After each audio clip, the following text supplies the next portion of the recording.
here in Mexico City, everyone loves the axolotl, and the axolotl is the flag species and the standard for every type of things, like sport teams. We have a lot of branding, market types of things that use the axolotl, and all the stuff is focused on the axolotl, but everybody forget Xochimilco. So our mission or our goal is to communicate to the people that it's important to work in the restoration of this place too.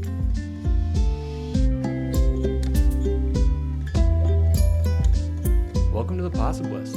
The Possibilists is now a partnership between Pelicanus and Reverse the Red. In this series, we will highlight the scientists, organizations, institutions, and communities focused on reversing the trend of biodiversity loss and recovering species on the IUCN Red List. We're so excited for this partnership and to get these amazing success stories out to the world, spreading optimism for the conservation of biodiversity. For this episode, as part of our Year of Action, the theme for April and May is Amphibians. So we talked with Diana Vásquez, a biologist with the Universidad Nacional Autónoma de México, or UNAM. We wanted to learn everything there is to know about the famous axolotl, the ecological restoration of their habitats, and the social aspects of trying to save a species while strengthening the communities around them. So please enjoy our conversation with Diana.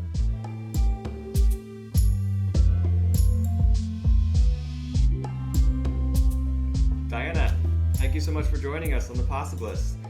Can you please introduce yourself and tell us who you are and what you do? Hi, good morning. Thank you for having me today. My name is Diana Vásquez, and I am a student of the postgraduate course in Sustainability Sciences. I am part of Dr. Zambrano's team at the Ecological Restoration Laboratory of the Institute of Biology of the National Autonomous University of Mexico. And during last years, I have dedicated myself to the study of the ecological restoration of Lake Xochimilco and the conservation of the Mexican axolotl. Let's talk about axolotls. So, one, that name is crazy to me. Is that like an Aztec, or I guess that would be Nahuatl, right? That's the language, Nahuatl? Yeah, Nahuatl. In Spanish is Nahuatl. Nahuatl, okay. Yeah. And so does it come from that language? And I guess what does it mean?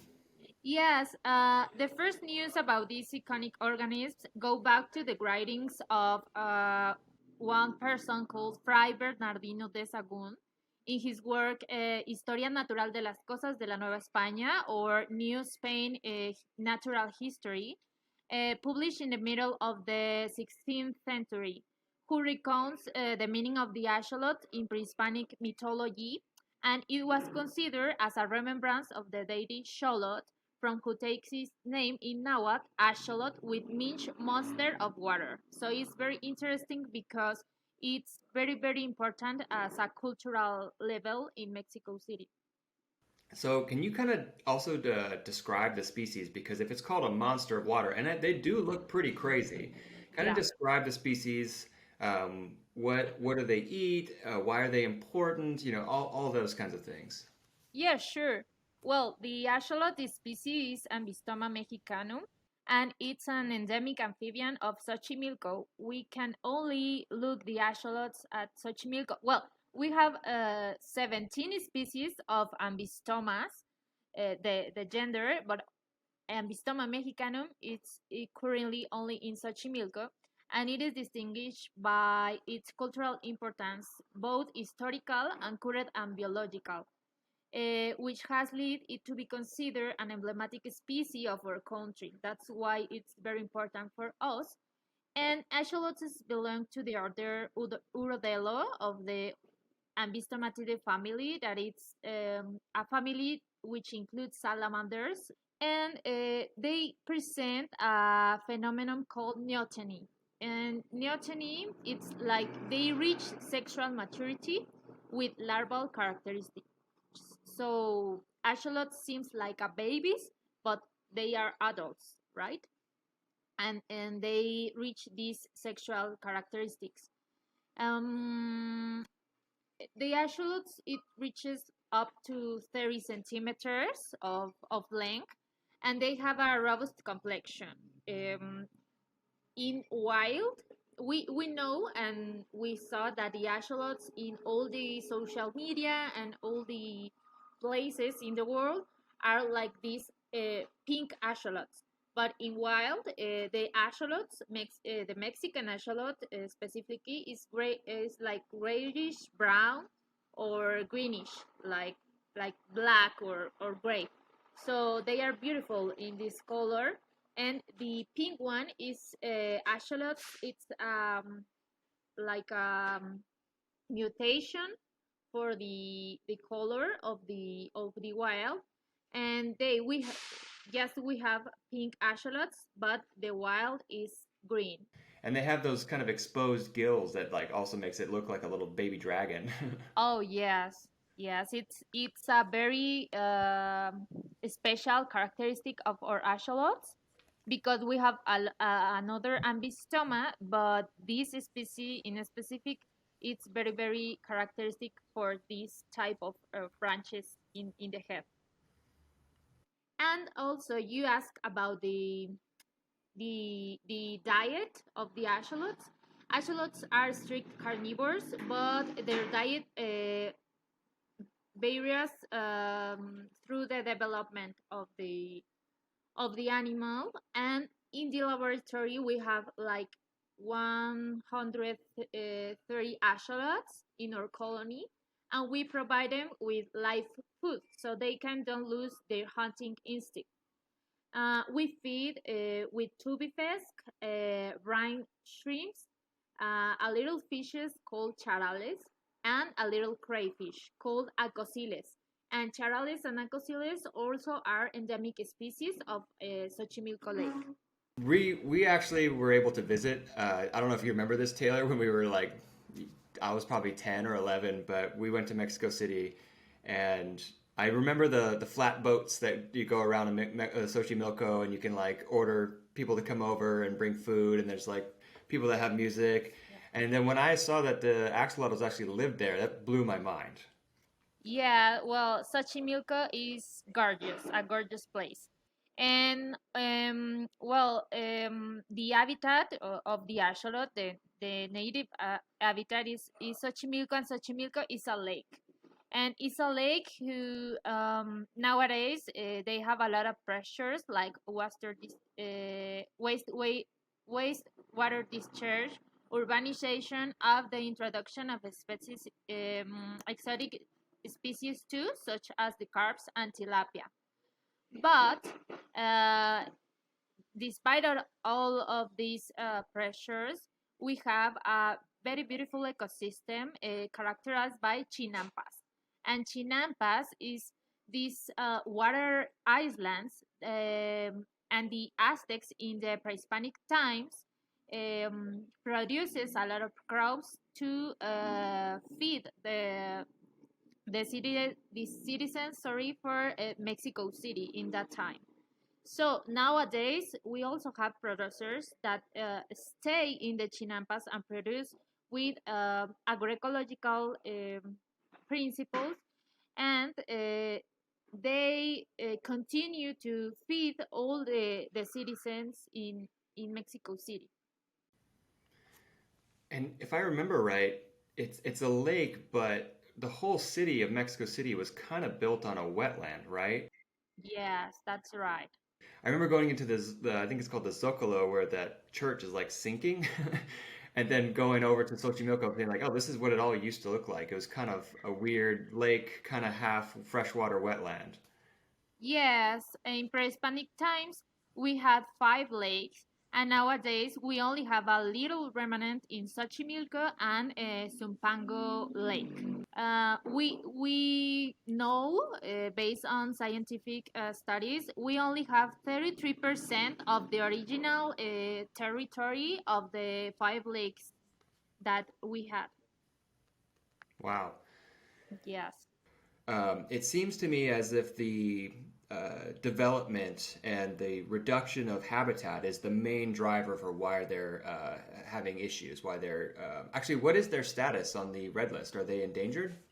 Yes, they are endangered. Like I said, we have 17 species of Ambystoma, the gender, and nowadays more of the 70% are endangered, and Mexican axolotl is endangered too. The original distribution of the axolotl include the Lake of Xochimilco and the Lagoon of Chalco. Chalco was another of the 5 lakes we had in the pre-Hispanic times. And however, both bodies of water was suffered significant disturbances. In the case of Chalco, the lake was drained in the middle of the 19th century, and also in the recent years, the lake system has reappeared, but we have a little part of the lagoon.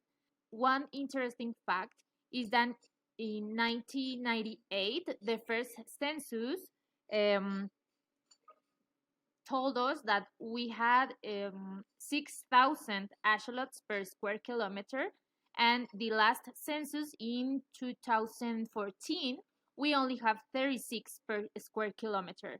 And this year, we want to do another census, and we are pretty sure that we have less than 36, right, in wildlife. So I want to talk about your guys' programs because at the beginning you mentioned you do you and your program do a lot of work on the conservation of the actual species and a lot of the biology of it. Yeah. But you also do restoration in Xochimilco. So can you talk a little bit about those programs that you guys are trying to save these species, I guess? Yes, I love this. I love to share with you our work. And since our foundation in 2002, our objective has been to investigate the dynamics of the socio ecosystems in order to work on scientific lines for the management and the restoration of these ecosystems. And also, we generate theory about aquatic ecosystems, but recently we focused on urban ecosystems like Xochimilco. And we seek that the generation of knowledge doesn't remain within the universities, and and it's very important the interaction between multiple actors in our country, including decision makers, citizens, in order to have a plural vision of the conservation issues in Mexico City. So Dr. Zambrano, at the beginning of the work in the laboratory and college, made a population viability analysis and determined that the best way to restore axolotl population is to increase the egg and the larval survival. So, along with the habitat restoration and control the predators, in this case, carps and tilapia, and the reintroduction of these axolotls in the habitat. So, under this logic, they propose the creation of one scientific project called Chinampa Refuge Model.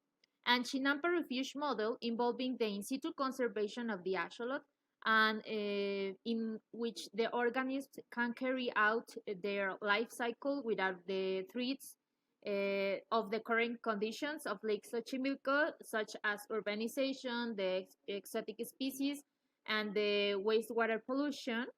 And the establishment of this Chinampa refuge model seeks to build a symbiosis between between the characteristic method of agricultural production in Xochimilco, which is the Chinampas, or in Spanish, the production system it calls Chinamperia, and that's all. We involve the conservation of the axolotl, the conservation of this traditional agricultural production system, and the revalorization of the work of the farmers, right? Because they are a very important component of this project of ecological restoration.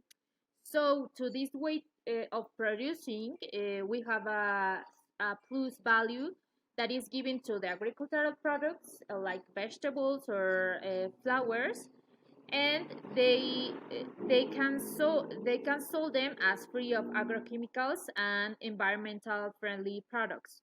And with this form of production, they have a benefit potential for the farmers and for the conservation of the axolotls and its habitat, Xochimilco. So this Chinampa refuge model is very important because we follow a process all of these years that in general I can share with you consists in 10 points.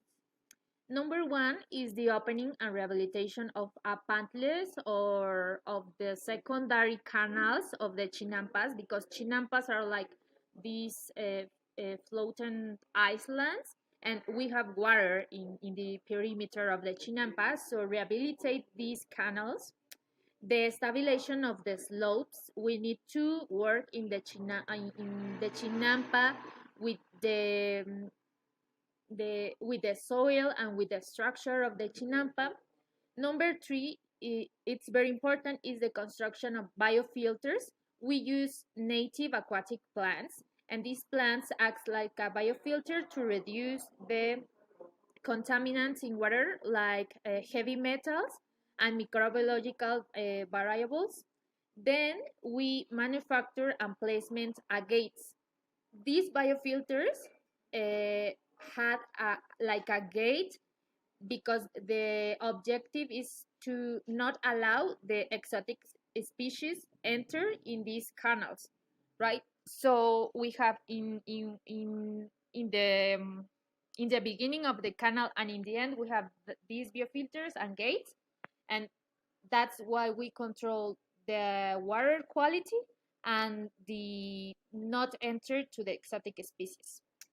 Then when we have this refuge, we make an effort with the producers or the farmers to use fertilizants, organic fertilizers, to improve the quality of the products in the Chinampas.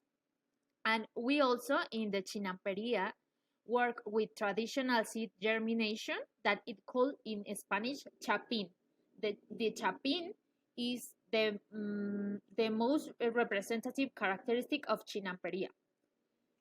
Then, when we have a good production, a good agroecological production, and a good quality of the refuge, the laboratory has the responsibility to monitoring and evaluation this water quality and this product quality and all the production system.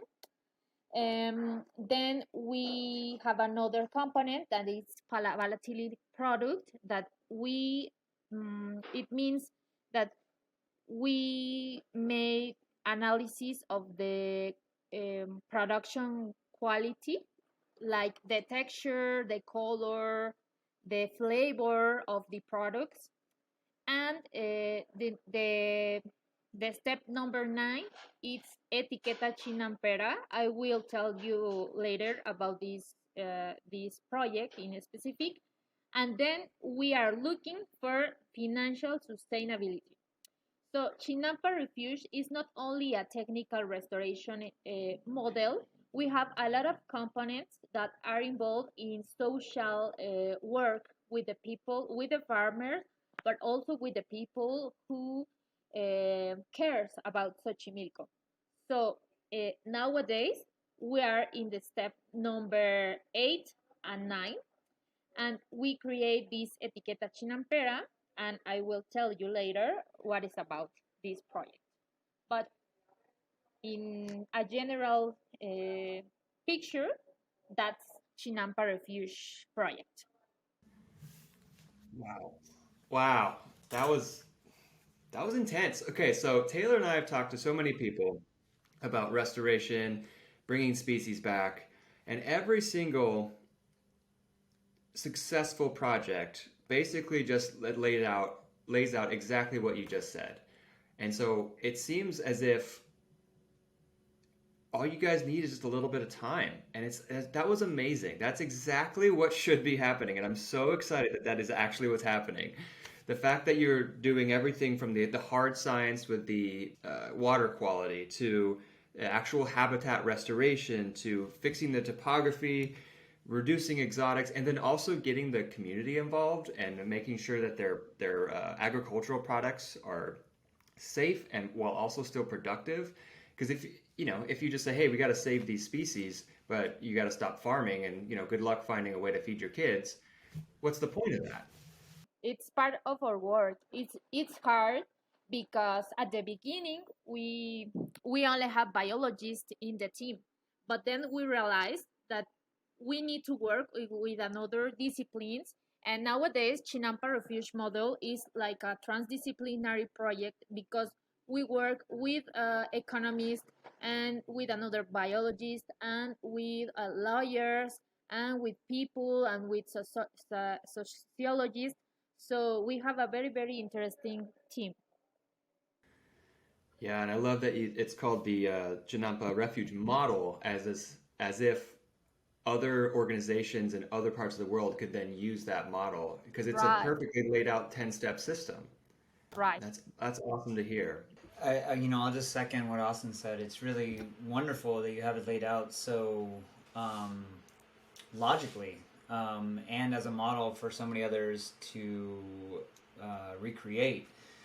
Um, it makes me think, in as people are trying to rewild habitats around the world, we're picking from different philosophies and from different folks, and one of the theories, one of the philosophies that's been used a lot is the idea of permaculture, and in a lot of permaculture approaches, they look to indigenous models. And I've seen in a lot of permaculture approaches the use of Chinampas, the trying to recreate Chinampas all over the world.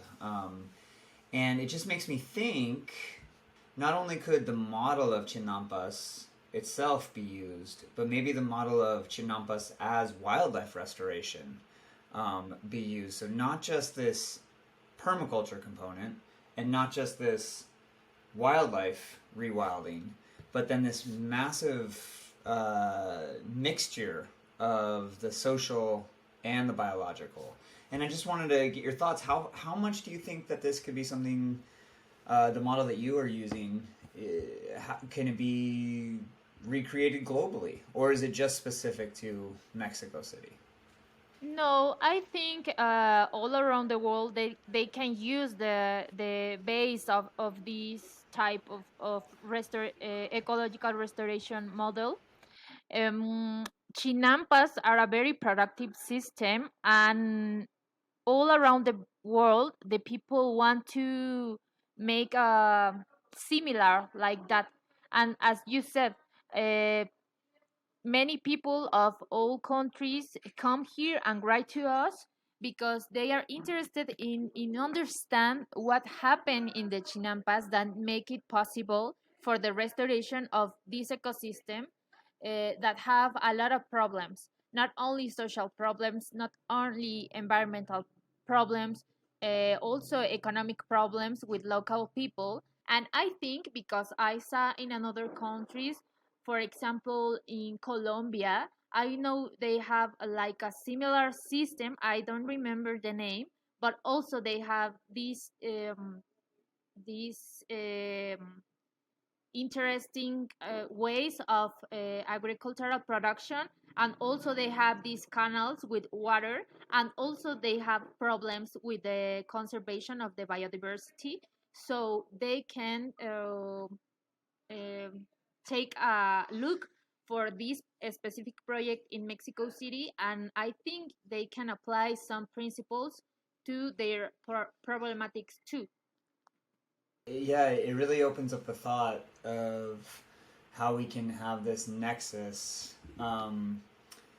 with, ecology, sociology, economics, feeding families, and so many of the stories that we've heard and of folks that we've talked to, like Dr. Gladys in Uganda, um, down in the Pantanal, just of these really thinking that the way forward to protect these incredible species like the axolotl um, need to value the fact that a lot of the degradation of the habitat is not always on purpose. It's not always on purpose. It's usually as a an accident because people are trying to, well, one, just feed their families, but then two, trying to live within a system that isn't built to live within our natural processes.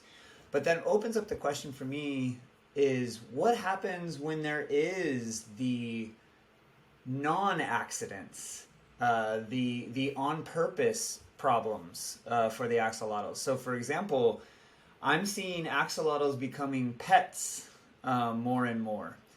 And I'm curious, what is your thought? Is that, where does that come from? Is that people going out and grabbing them and putting them in their terrariums? Is that people growing them? What is that relationship between your work and axolotls becoming pets around the world? Well, that's a very good question, and I think it's a problem. And we have, from our laboratory, we always have a very important thing to share with you, and it's for us. The conservation of one species is not the conservation is not the real conservation of any species if you don't work in the restoration of his habitat. People think that if you have an axolotl in an aquarium, that's conservation. And we don't think like that, right? And we have in Mexico, we have a problem because all the people focus in the animal and not in the habitat. So it's very difficult for us and for the laboratory. One of the biggest missions is to make sure that people know that if we want as a city to conserve this endangered species, we need to work in Xochimilco and we need to care about this habitat. Well, we see it in California. The California grizzly is on the California flag, and Yeah. I've seen that in Mexico. On the new bills, the Yeah. axolotl is on the bills, and it's such an interesting relationship because, well, hell, I've got it.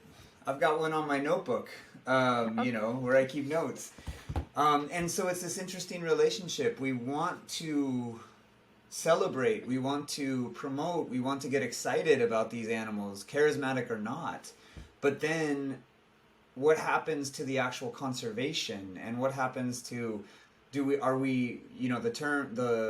phrase that we use here is, do we love the species to death? Are we loving the habitat to death? And that can become such a problem. And I would imagine it's the Right. case with the axolotl too.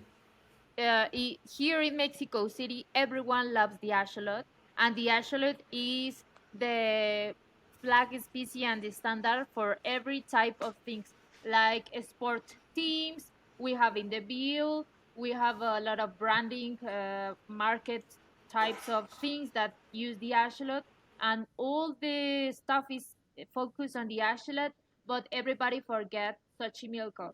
So our mission or our goal is to communicate to the people that it's important to work in the restoration of this place too. That kind of leads me to my next question about Reverse the Red. We're, as part of our partnership, we're highlighting these positive stories, and as we've learned, your guys' story is a very positive story. As you said, the species isn't doing so great, but the fact that you guys are there every day, and it's not just you, it's a huge network Right. of people. How do you feel being part of this global program to reverse the red? How, when you're actually trying to literally reverse the red for this one species? Well, for me, it's an honor to have the privilege to stay close of this ecosystem. Nowadays, I am very happy. I am very proud to work with this team, and well, in both of the parts, as a scientist, because I know my responsibility, or one of my responsibilities is to share this information with the citizens and to try to communicate and to share this knowledge, because I think people can do individual actions too. And in the other hand, as a citizen, I'm very proud of Xochimilco Lake, right? And that in Mexico City, that we are 9 billion people in the city, we have nowadays such a beautiful ecosystem like that. Yeah, it's a real gem in the major Right. metropolis. Yeah. And so part of this Reverse the Red partnership is the global action plan that we're trying to get everyone engaged. Obviously we want to hear about your story and hear about the axolotls, but we also want to hear about or learn how us as just regular people around the world, not necessarily in Mexico City, how can people get involved wherever they are? Well, that's a question that frequently people ask to us. How can they help to the conservation of the axolotl? So for the local people, it's very clear. The form that they can involve is one, to share this information about the Chinampas and the farmers that are working on agroecological systems. And then we recently launched Adopt Axolotl. Adopt Axolotl is an international fundraising campaign that seeks to involve citizens in the conservation of the axolotl. Not only Mexican citizens, citizens all around the world that care about the axolotl and its habitat. So anyone who is interested in the axolotl can donate. And we have a donation schemes. Um, we have this virtually adoption scheme, but also with $10 you can invite a dinner for an axolotl. So with this donation we can cover food and also medicine for the axolotls of our colony. And with $50 you can help us to pimp up his house, like it involves all the maintenance stuff to make sure that the chinampa refuge are in good conditions, right? And then, if you want to donate more resources, you can adopt an axolotl, or also you can adopt his house virtually for a month, 6 months, or a year. So, depending on your contribution, you can receive informative posters, postcards, stickers, and you can put whatever you want, the name you want to the axolotl. And also, we send you like a registration card with the name you choose for the axolotl, the characteristics of the axolotl, and also the role in our colony. Because axolotls in our colony have roles. For example, we have moms and dads that are the reproductive axolotls in our colony. We also have the rock stars, and the rock stars axolotls in our colony are these axolotls that we use or we take for the social media, because every day we have a lot of emails about social media. They want to go, they want to take pictures. So we have rockstar axolotls, and also we have explorer axolotls, because at the UNAM we have a plan B. Our main goal is to save Xochimilco. But if we have a terrible panorama and we can save them, we are working in a plan B. And the plan B is to create an artificial ecosystem in some place in Ciudad Universitaria, or in the global campus at UNAM, and we have artificial lakes. So we have also axolotls that are in that artificial lakes. So you can involve in adopt axolot, and we invite you to donate and to make part of these type of programs of conservation for the biodiversity. So what is it that why did you become interested in conservation work? How did you get to the point where you're at? Is it something that you always grew up loving? Yes, all my life I have been a sensitive person with any type, any form of life. I love animals, I love plants, I love nature. And I started like environmental activism until I realized that I really need scientific base that will allow me to take informed and support decisions to get involved effectively in the conservation work, right? So then I decided to be a biologist, and I am specializing in sustainability. But all of my life, I was committed to work for the protection of the environment. I love it. So are you from Mexico City, or did you kind of come in? Right. No, I'm from Mexico City. So this is a very home. You're protecting your home. Right. And coming up in your career, did you have any inspirational figures? For us, it was like Steve Irwin, the crocodile hunter. Oh, And is there yeah. anybody like that in your life? Well, I don't remember any particular inspiration, but I just remember that as a kid, I used to watch some cartoons that talk about conservation. Like, I don't know if you know Sabuma Fu. It's a program of two biologists that talk about the species and the conservation, and I love it. And today I can say that many people inspire me, but especially Greta Thunberg. She makes me feel that I can continue to make an effort and raise my voice for Xochimilco, and we can achieve a great change in the ecosystem, not only in my local ecosystem, just around the world. So for me, it's a great inspiration because one day I hope I can be some activism and scientific like her. Well, I don't know. I think you're already there, and hopefully, people that are watching this can look up to you. And I guess along those same lines, like we said, this is a very personal project where you're trying to literally protecting your home. Right. And as you said, it's a very difficult process. So I can imagine that with all the different aspects that you talked about of the protection of Xochimilco, how is it that you can continue to keep hope and optimism moving forward? Because without any hope, I can't imagine that you would want to keep going. Yeah. Yes, well, for me, optimism matters because it is the only way we have to not give up, right? To stay focused on our conservation objectives. But what I think matters most is when this individual optimism is shared with the community that has the same goals of us, not only scientifics, also local people of the ecosystem. And you don't need to be a scientist or a researcher to be concerned and want to act.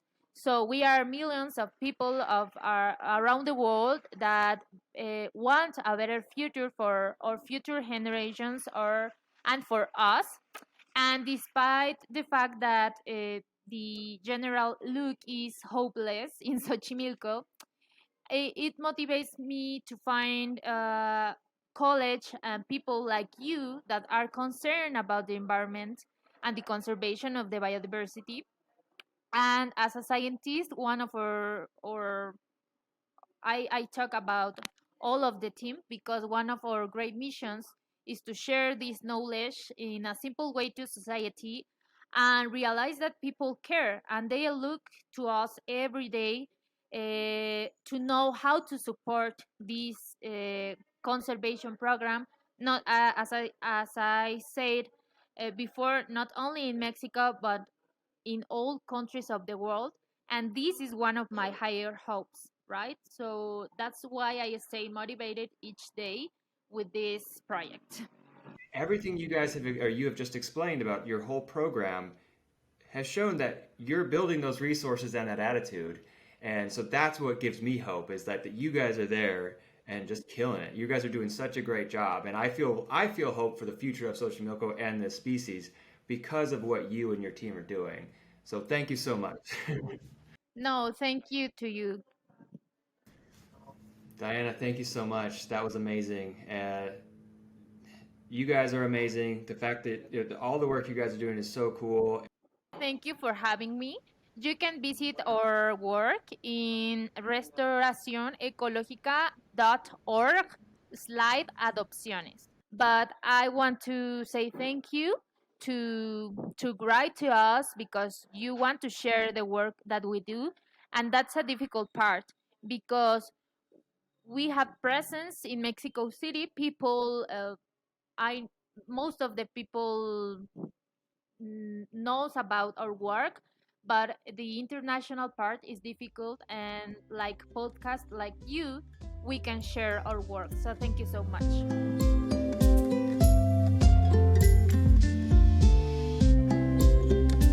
Thank you again to Diana for talking with us and sharing the amazing story of the axolotl and how they're trying to save it. please check out their website at restauracionecologica.org and consider adopting an axolotl of your own. And follow them on social media at restauracionecologica_. Hosts and producers are Austin and Taylor Parker. Producers are Megan Joyce and Dr. Judy Mann. Images of the axolotl in the lab were provided by Vivian Ruíz. Images of the Chinampas of Xochimilco were provided by Basilio Rodríguez, Claudia Medina, Crescencio Hernández, Julio Mora, and Pedro Méndez. The graphic of the axolotl was provided by our partners at Peppermint Narwhal. Visit them at peppermintnarwhal.com and find them on social media at peppermintnarwhal. Thanks again for tuning in. We'll talk to you next time.